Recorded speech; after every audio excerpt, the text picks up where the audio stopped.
50,000 deaths. That's the number of people we've lost to opioid overdoses in the last decade. More than died fighting for Canada in the Second World War.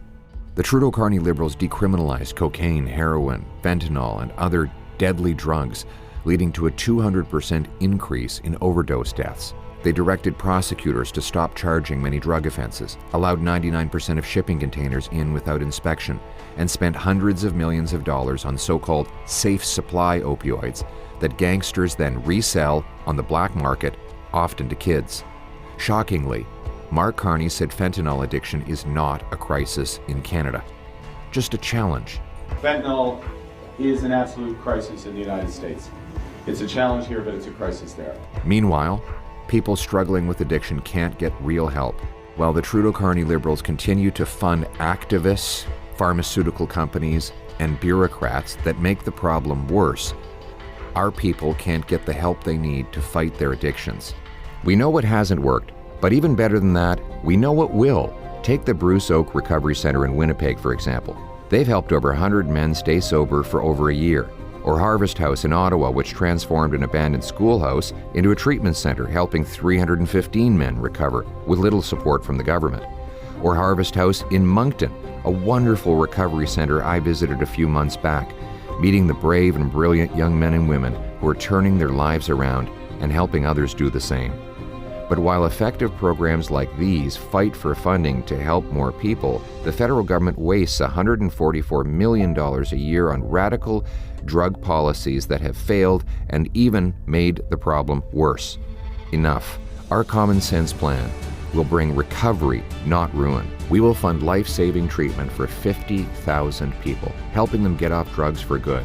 After our country lost 50,000 people to drug overdoses, the least we can do is invest in saving that same number of people through powerful treatment that works. 1. Results-based funding.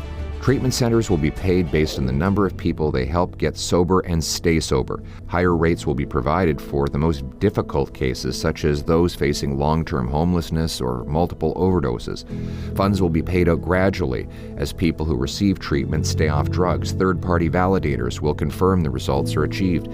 Payments will be tied to verified success, not bureaucratic box checking.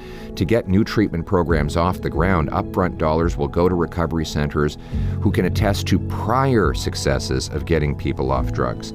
2, a dollar-for-dollar rule. We will fund recovery not by raising taxes, printing money, or boosting deficits, but by cutting taxpayer-funded, unsafe supply drug programs and suing opioid manufacturers that caused the crisis in the first place.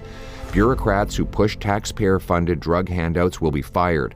Pro-drug organizations will be banned from receiving federal funds. We will budget an average of $20,000 per person, or $250 million a year for 4 years. That $20,000 is an average. Some moderate addictions will take only a small amount of counseling and guidance and therefore cost less.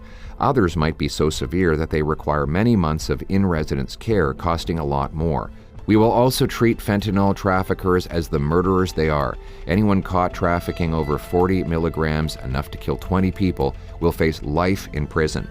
And to stop the flow of drugs, we will strengthen our borders with 2,000 new CBSA agents, container scanners at ports, and expanded patrols using drones and surveillance towers. Simply put, we will help 50,000 Canadians recover and protect our communities by locking up traffickers, shutting down failed drug programs, and securing our borders.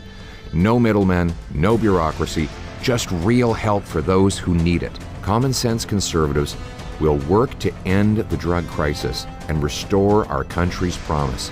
In a country where hard work gets you a great life, in a beautiful home, on a safe street, protected by strong borders and brave troops under a proud flag. A country that cares for its most vulnerable. To those struggling with addiction, hold on, have hope. Help is on the way. We will help bring you home. Canada, let's bring it home.